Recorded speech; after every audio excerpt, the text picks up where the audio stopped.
Good afternoon, everybody. My name is Donna Fiesel, and I'm your host of Donna's Edge Talk Show, where truth matters. Thank you so much for watching every day, Monday through Friday, beginning at 1 p.m. Central Time. I get right home with you in the afternoon. You can find us on the radio at icradio.media, where we are Fox News affiliates. And by the way, 24/7 Christmas music. Any kind, whatever you're looking for, the old classics, and then a lot of Christian radio and that kind of thing. So check us out, icradio.media, if you want Christmas 24/7. You can also find us on television, 182 Charter, and also syndicated on Abundant Television, found on Roku, Apple TV, and Amazon Fire. Don't forget to podcast on thenewscasters.com, and keep sending emails. It thrills me. You can send an email to Donna@donnasedge.com, Donna@donnasedge.com. I have with me everybody's favorite sports talk show host, and his name is AP Steadham. AP's been with us many, many years and continuing, looking forward to many more years. And AP, as we see it, I'm telling you what, you had a really good show last week here. And that's Football Friday at 4 on IC Radio. Thank you. It sure is. Every Friday, 4 p.m. IC Radio. We're glad to be here. Thank you, Donna. Always glad to come on board to discuss the college football and some other subject matters as well. And Donna, did we have a weekend of college football? Oh, my goodness. There was some upsets, and people were unhappy with their coach, their team. So I guess, Donna, maybe if you want to probably start off with Alabama, I guess. Yeah, let's start with that one. Let's get it out of the way.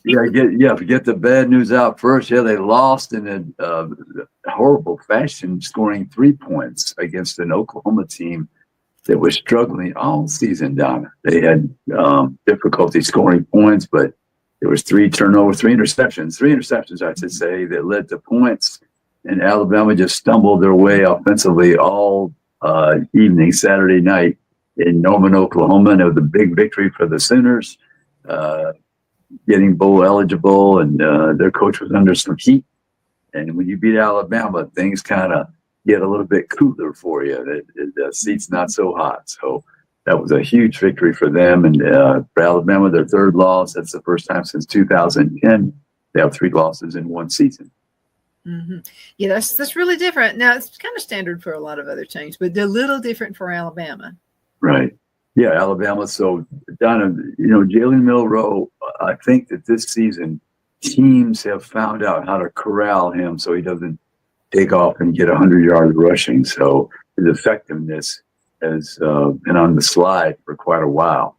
As a passer, we know that he has some accuracy issues, and he's been throwing more interceptions, which leads to turnovers and points. That puts pressure on the defense.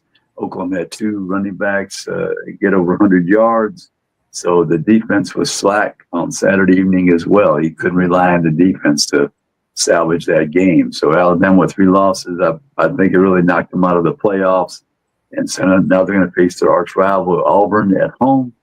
And so Auburn coming up a big victory, a couple overtimes over Texas A&M. Texas A&M was looking to make the playoffs. So that was huge for Auburn to have that win, and Auburn sitting at 5-6, I believe. So that if they beat Alabama, they'll be bowl eligible.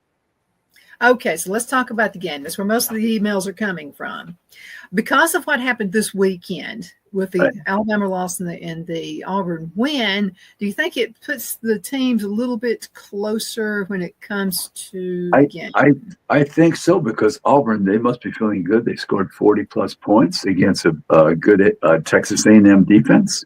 Mm-hmm. And as long as we said this all season, as long as Auburn retains possession of the football, they've been in ball games. But when they give it away, like they did in the Oklahoma game, Oklahoma had a pick 6 and won the ball game against Auburn. So Oklahoma and Vanderbilt, Donna, they're the state champions of Alabama, because both of those teams beat Alabama and Auburn. Mm-hmm. I wonder when the last time that happened. 2 teams beat Alabama and Auburn in the same year. They're the state champion. Now they need to play each other. Vanderbilt needs to play Oklahoma to see who's the real champion of Alabama.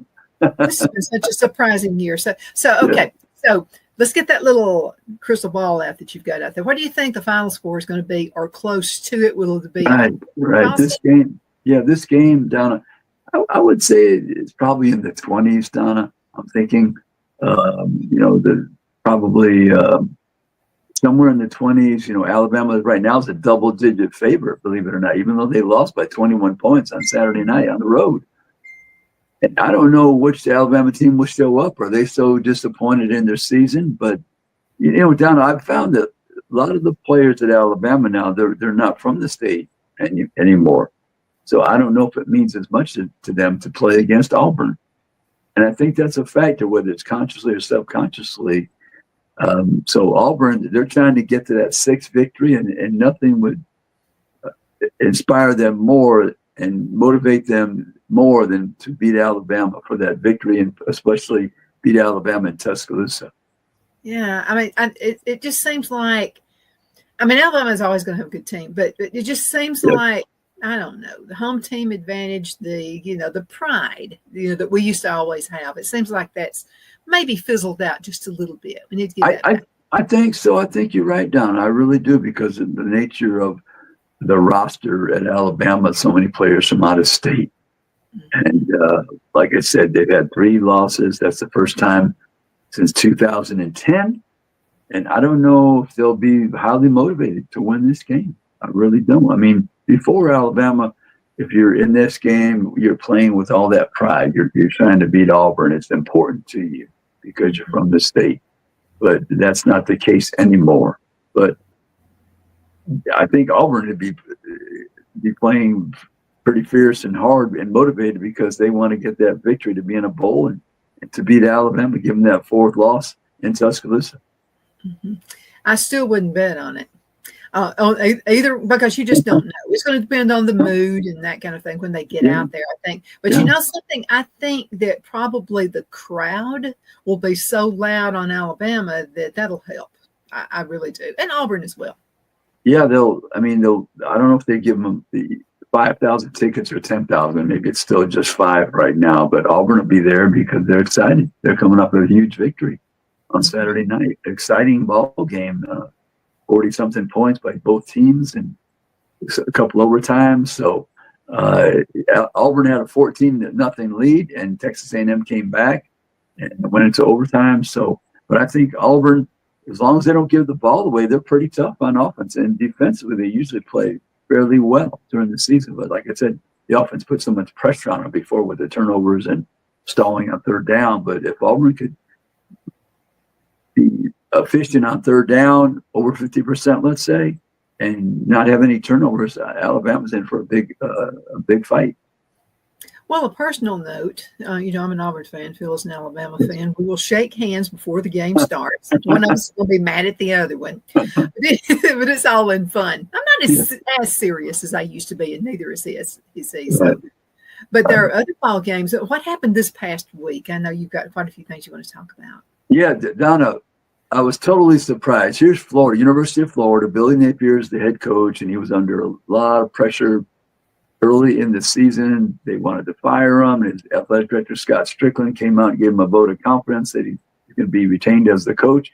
And here his team has come alive by beating LSU and beating Ole Miss. Ole Miss is trying to get in the playoff or in the SEC championship game, and he beats Lane Kiffin and Ole Miss. And I tell everybody, and I've said this many times on your show as well, this was Lane Kiffin's year. He had the quarterback for the 3rd year, the transfer a dart out of USC. He brought in length and size on the defense. I saw them lose. Kentucky has 1 win in the conference, and it was against Ole Miss in Oxford. That was disappointing. They lost to LSU. That was down there in Baton Rouge. Now here it is. They lost the 3rd time to Florida in Gainesville, and here's Florida wanting to fire their coach. And meanwhile, he comes up with 2 big victories, and they're going to be, going bowling, and Ole Miss is knocked out of the playoff. Mm-hmm. So I think the Ole Miss fans very disappointed in Ole Miss, how they performed this year with 3 losses. They were not thinking 3 losses going into the season. They're thinking 1 or 2. And they came off a big victory over Georgia, 18 points. Go figure. You have a big letdown. Uh-huh. So that was a terrible situation for Ole Miss to lose that ball game. Nothing against Florida, but Ole Miss has the better roster, but they didn't perform very well. So that was something to behold. And then, Texas A&M against Auburn, they were trying to fight for the playoff. So Texas plays Texas A&M this weekend down, and the winner of that game, Georgia clinched a spot in the SEC championship game to be held in Atlanta. So even though Georgia had some bumps this season, losing to Alabama, losing by double digits to Ole Miss a few weeks ago, they're going to be in the championship game in Atlanta, so their fans are thrilled because they can get on in the playoffs automatically if they win that championship game. And so they beat Texas before. It might be a rematch possibly if Texas beats Texas A&M, but Texas has to travel to College Station. They haven't played that game, I think, since 2010 or 11. So the A&M fans, although they're mighty disappointed about losing to Auburn, they could still get in that championship game by beating Texas. So there's a lot at stake this weekend, the last weekend of the regular season in the SEC. And so it's going to be exciting to watch these games. Alabama and Auburn has lost to sizzle, but it's still a hot game for Auburn because they want to make the bowl, want to be bowling. But for Alabama people, they're extremely disappointed and heartbroken about their season. But Don, I tell people all the time, these other teams, they give scholarships to, they have coaches making millions of dollars as well. Mm-hmm. It's not a given. If you turn the ball over, Don, there's nobody in the league that I've seen that can withstand multiple turnovers and win a ball game. Most of the time, they're going to be on the losing score, maybe close, but there's nobody who dominates so much that they can turn the ball over 2 to 3, 4 times and win in this league anymore. Mm-hmm, absolutely. So we had a message from Jeff, and Jeff wants to know if this has been the most sporadic season in history. Because I've seen far left, far right, for everything. Yeah, I mean, you look at Tennessee, they got a couple losses. Georgia, a couple losses. Alabama, 3. LSU, 4. Oklahoma came into the league and they're blue blood and they struggled. Texas has the loss at home to Georgia where they didn't play very well. A&M was sitting at 1 loss. Now they have a couple losses in the conference. Plus they lost to Notre Dame. So that's 3 losses. So many teams, Donnie, you're saying if you could just get by the next 2 weeks, you'd be in a good position. But there was upheaval in this conference the entire season. Vanderbilt beating Alabama. Teams that were underdogs hosting a team that was a favorite losing. So it's been, like I said, everybody was chasing Georgia and Ohio State at the beginning of the year. They caught Georgia twice. Those 2 losses, Alabama and Ole Miss. And then Ohio State lost on the road to Oregon by 1 point. Ohio State they're still winning now. They're one of the top teams in the country. But beyond that, nobody had any idea who would be in contention because they've all suffered, let's say, interesting losses. Notre Dame lost at Northern Illinois after traveling to College Station and beating Texas A&M the first game of the season. So it's been a wild all around the country, at every conference. I'll say. Let's cut into a commercial break. We'll be right back in just a minute. Everybody hang in there. Twin City Used Car Sales has been serving drivers in the Northeast Alabama area for years with a quality selection of late model used cars, SUVs, and pickup trucks. On top of our extensive selection and competitive prices, we offer professional auto financing services for used car buyers of all credit levels. Whether you've just begun your search or you're ready to secure your next vehicle, at Twin City Used Car Sales, you will drive away with the vehicle of your dreams.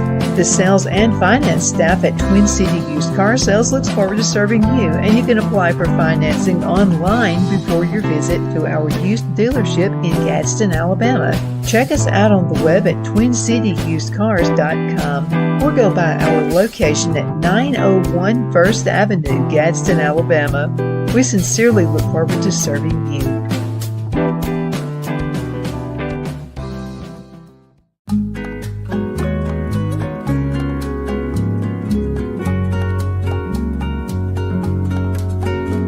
At Lamone's Mexican Restaurant, located in Henniger, Alabama, and voted Best Mexican Restaurant of DeKalb County, Alabama 2020, we're here to serve you with authentic Mexican cuisine. Order easily online by going to limonsmex.com or call 256-657-3999 to place your order. We're open Sunday through Thursday, 11 a.m. to 9 p.m. and Friday and Saturday, 11 a.m. to 10 p.m.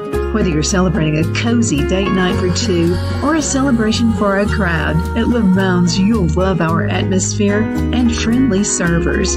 Thank you for dining with Lamone's Mexican Restaurant.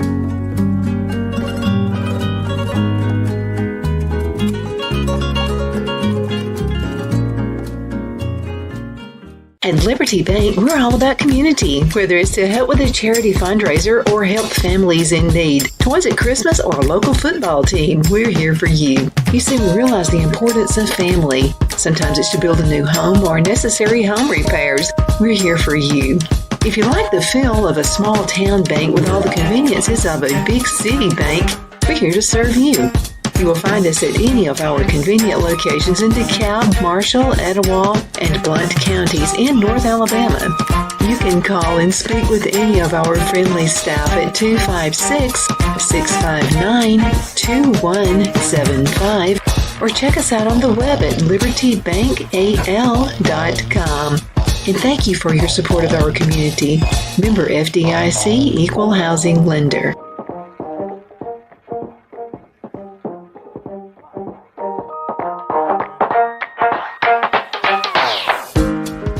I'm excited to announce our Christmas extravaganza is finally here.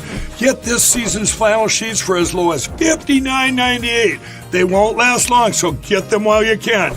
Our famous My Slippers, they haven't been on sale for over a year. Regularly $119.98, now only $59.98. Our 6-piece towel sets are back in stock with extremely limited quantities, only $29.98. With hundreds of MyPillow products, there's something for everyone on your Christmas list. Bathrobes, duvets, quilts, down comforters, and so much more. So go to MyPillow.com or call the number on your screen. Use your promo code to save on all MyPillow products. For example, flannel sheets for as low as $59.98. Or our 6-piece towel sets, just $29.98. But that's not all. I'm extending our 60-day money-back guarantee until March 1st of 2025. Plus, all orders over $75 or more ship absolutely free.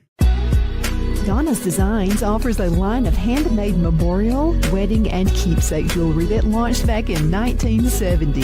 I'm a self-trained jewelry designer, and I will work closely with you to create unique designs you can love and treasure for years to come. Whether that be flowers that were used in a funeral arrangement or stones you found on the beach at a memorable trip, call me at 256-659-4319, and let's think of the possibilities. It has been one season. Okay, Let's see. I'll count us back down. Grab something to drink. Oh, yeah. And we'll go back in 3, 2, 1. We're back. My name is Donna, and I'm your host of Donna's Edge Talk Show, where truth matters. Thank you so much for watching every day, Monday through Friday, beginning at 1 p.m. Central Time, as we get to ride home with you in the afternoon. AP Steadham is with us right now, everybody's favorite sports talk show host. What's going on with AP as we see it?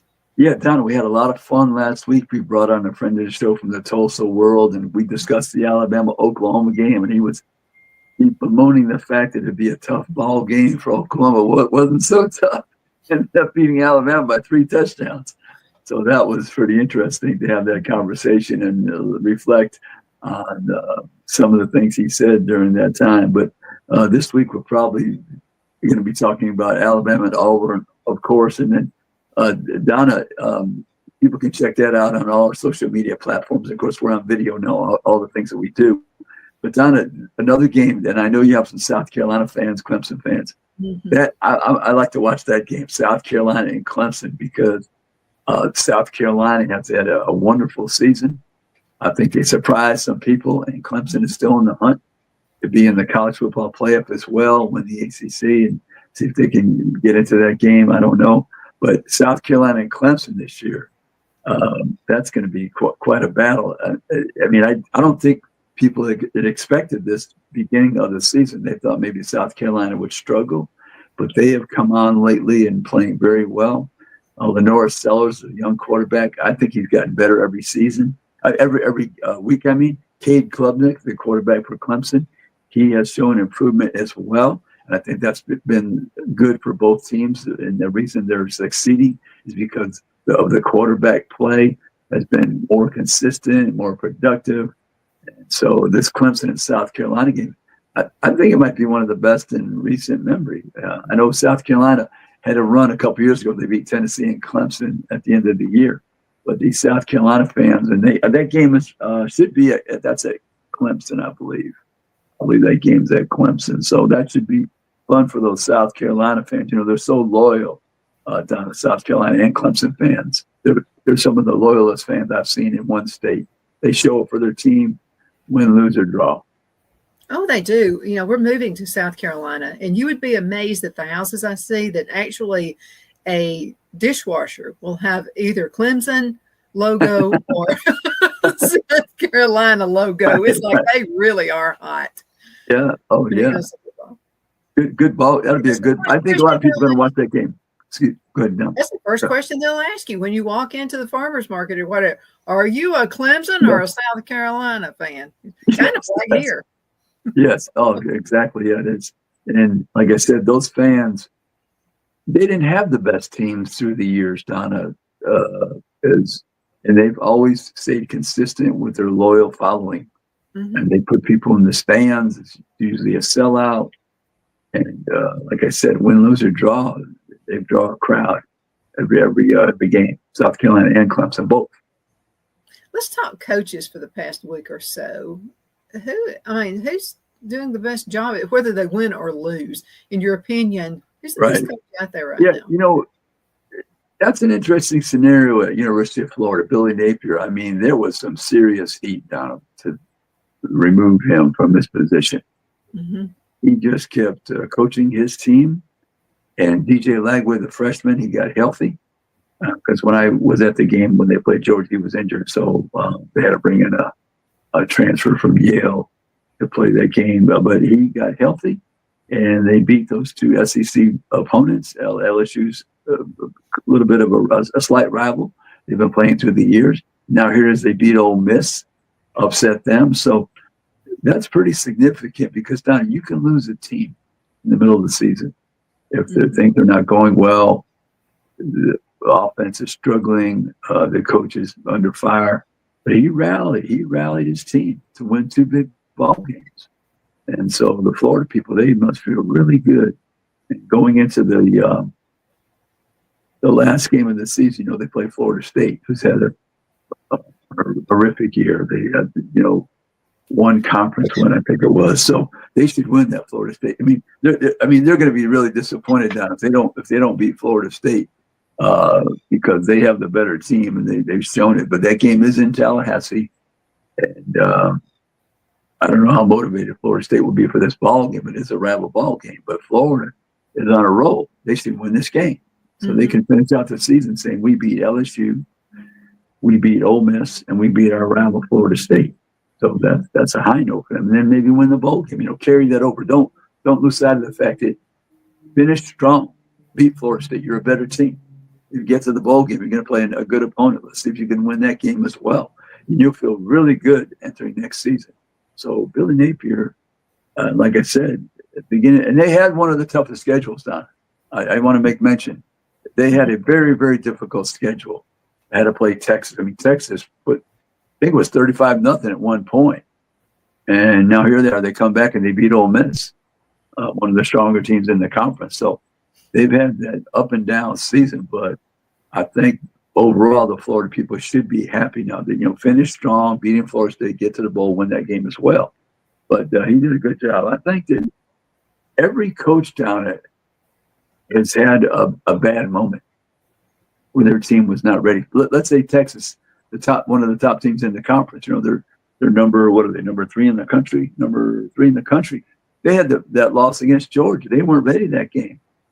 Georgia took command, and Texas could never catch them. So that's a bad moment. That's for the top team in the conference. And Alabama had 3 losses this year. Tennessee lost at Arkansas, lost again to Georgia. Ole Miss 3 losses. LSU 4 losses. There's no way the LSU expected before the season to have 4 losses. So every coach down it, he's had some difficult moments. Nobody has survived unscathed this season. So who are the top 5 right now? Yeah, the top 5 in the country, Donna. Oregon still remains number 1 from the Big Ten. Ohio State from the Big Ten, number 2. Texas from the SEC, number 3. Penn State from the Big Ten, number 4. Notre Dame is an independent, number 5. And we have the SEC teams. This is the Associated Press poll, AP poll. Georgia 6, Tennessee 7. Clemson, I'll put them in there because I know we have people who listen but hear about Clemson.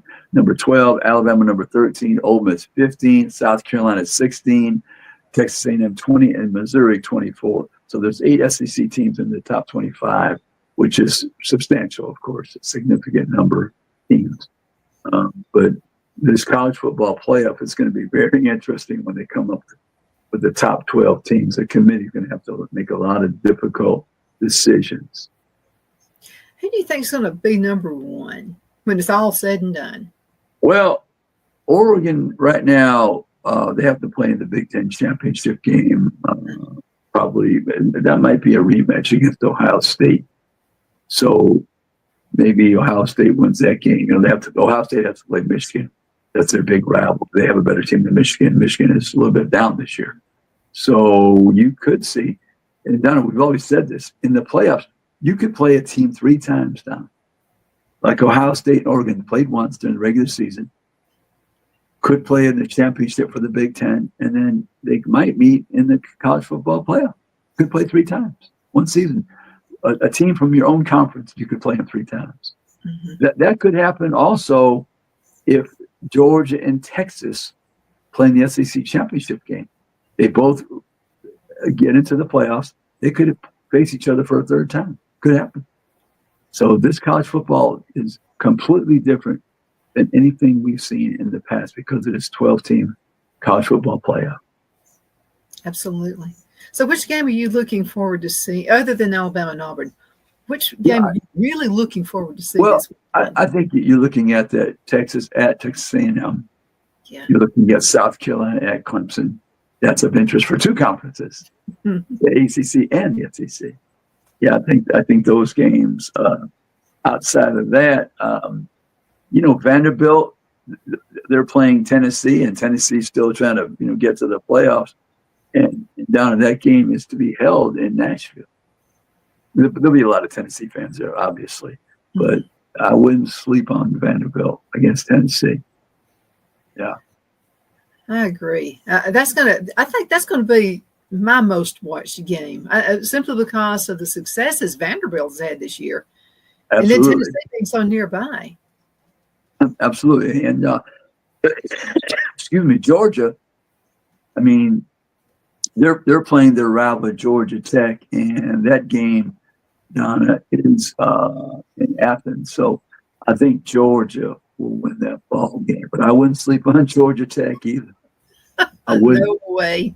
I wouldn't sleep on them as well. They've had some games this season, upset some people. So, but these rival games this year, Donna, I think more than ever, you're not confident that the favorite team is going to win.